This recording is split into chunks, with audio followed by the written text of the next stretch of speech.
Prometheus was very pleased with man, but felt that there was a great deal left to be desired in his creation. Prometheus realized man would not know how to take advantage of his upright posture.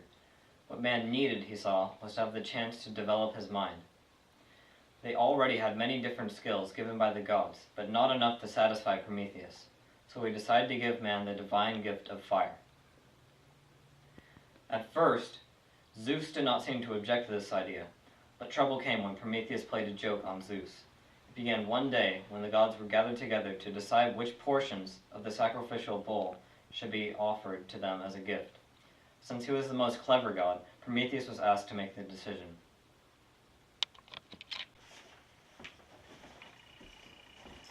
Well, give me an hour or two and I'll have an answer for you. So while the gods went off for a noontime nap, Prometheus took the bull, killed it, dismembered it, and flayed its hide. Then he made 2 bags from the hide. Into one of the bags he stuffed all the flesh of the bull, and on top of the flesh, at the mouth of the bag, he stuffed the bull's stomach, which is the least tempting part of the animal. And into the other bag, he first put the bones, and then, on the top, at the mouth of the bag, he placed the animal's juicy fat.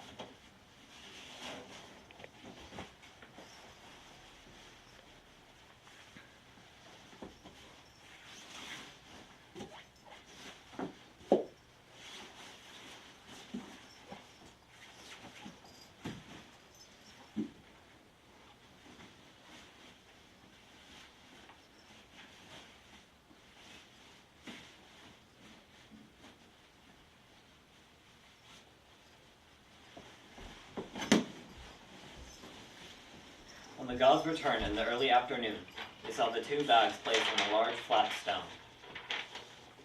Now, I've decided that the best way to resolve the argument is to let Zeus be guided by what he sees. Let the father of the gods and men choose which of these 2 bags he most would like. Whatever the bag contains shall hereafter be the portion of sacrifice given to the gods. Zeus was pleased at the idea and quickly stepped up to inspect the bags. Of course, he let his greedy eyes be his guide, and chose the bag whose mouth was stuffed with a fragrant fat. And the rest of the contents of the bag had been dumped on the ground, however. He saw only a pile of dry bones. Zeus knew he had been tricked. He was furious. Very well, Prometheus. You want to make me look like a fool before the other gods, do you? Well, you'll be sorry you did.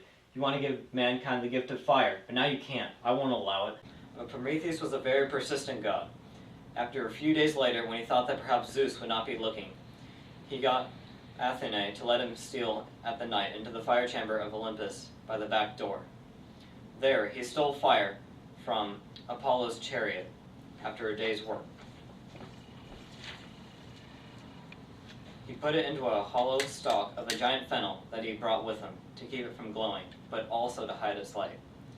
Then he quickly stole out of the chamber and came down to earth, where men were sleeping. Quietly, he gathered together some dry leaves and twigs and put his live fire coal in amongst them, and soon he had a fire going. At last, he stepped behind a large oak tree to watch what would happen. As it grew light, the men who dwelled near the grove got up from their beds of the fern to begin the task of the day.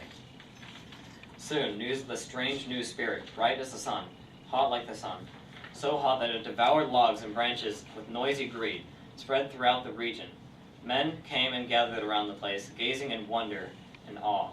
Soon the bolder ones moved near to the fire, but it was so hot that they quickly retreated.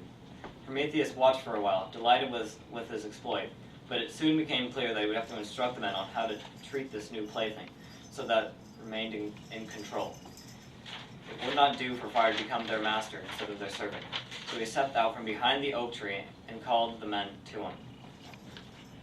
This is a gift that I bring to you from Olympus, mortals. It is called fire, and is stolen from the sun. But it's a dangerous gift, and you must learn to treat it well. It is greedy for wood, and needs to be fed constantly, but if you feed it too much, it will rage out of control and kill you. If ever it does get out of control, you can subdue it with one only thing: water. Treat it with respect, and it will be the key to much happiness. At first, the men were afraid at what Prometheus told them, stolen from the sun, brought down from Olympus? Surely it was death to meddle with such a thing. But Prometheus, meanwhile, had taken up the raw haunches of a deer that lay close by. Spitting them onto a sharp stick, he held them over the fire, and soon the tempting smell of roast venison brought the men hungrily to the fire's edge. In no time at all, they were gulping down the delicious hot morsels greedily. Then, Prometheus later showed them how to make torches and how to smelt metal from the ore in the rocks. All in all, he thought that surveying the men as they happily and busily went about practicing their new skills was a good day's work. But that night, Zeus happened to look down from Olympus onto the face of the earth, and there he saw something that his eyes could hardly believe. All over the landscape, he spotted the glow of fire. It was not hard for Zeus to guess who had been responsible for this. Only one god would have all the gut to defy his command.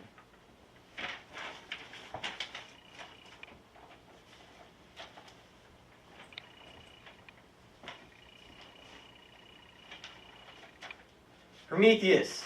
Where's Prometheus? Let him come here at once. If he won't come, bring him by force. But Prometheus was already nearby. He knew that there would be trouble, but he approached the cloud-gatherer's throne boldly. Zeus frowned blackly on him. What have you done, fool? You knew my command. Man was not to have the gift of fire. No god can defy my power and get away with it. Father of the gods and men, I won't say that I did obey your command, but surely it seems to me that you would take pity on the race of men. See how much happier they are now that they have fire. Maybe they are, and maybe they aren't. Now that they have that gift, there's no telling what they'll do. Soon they'll be so proud of their accomplishments that think they're as great as the gods. Who knows? They might even try to storm Olympus itself. Whatever they do, they can never be as powerful as you. You can always destroy them if you want to. I'm not going to wait that long. I'm going to consume them all now, once and for all, in the hugest fire you ever saw. On the other hand, though, I think I'll have myself some sport. What you say is true. I can always destroy them if they storm heaven. In the meantime, I think I'll watch them with their new plaything. I'm not so sure it will bring them only happiness. Soon, mark my words, they'll be at war in those chariots, killing one another with those swords and spears. Maybe they'll do the job for me. But you will be punished for your disobedience.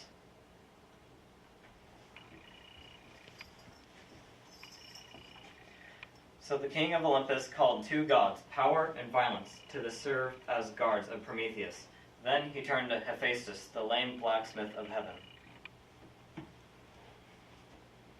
Hephaestus, you go along with Prometheus and his guards. They're taking him to the rocky slopes of Caucasus. When you get there, I want you to forge the strongest iron fetters you can fashion and chain this criminal to the rocks with them. There he will stay forever to bear the scorching heat of the sun by day and the bitter cold at night. And I'll send an eagle to nest nearby. Each day it will swoop down and tear the prisoner's liver out, piece by piece. And each night the liver will repair itself, ready to make a meal for the bird the next day. And so it was done. There Prometheus remained in torture for many and many a year.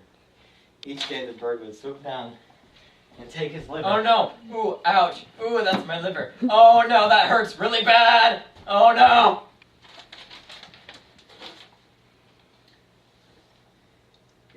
He would have been there still, except that Zeus finally relented and Oh. allowed one of the heroes to rescue him. The hero's name was Heracles, but that is another story.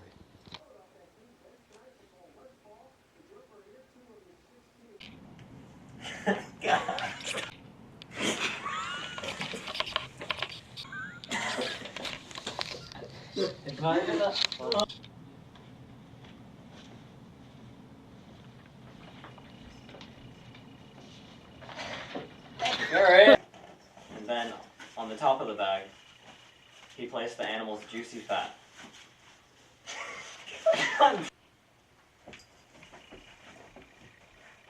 Wait a minute.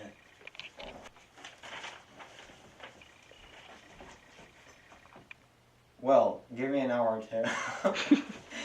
Took a bull, killed it, dismembered it,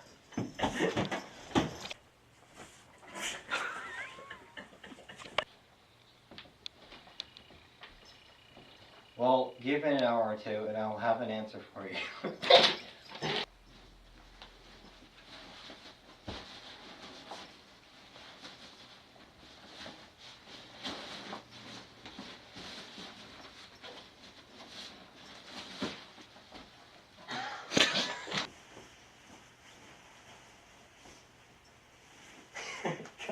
You have the bag right. No, no. Ooh, ouch, ooh. His liver. Oh no, ow, ouch, ow, ooh, that's my liver, ouch, that hurt really bad.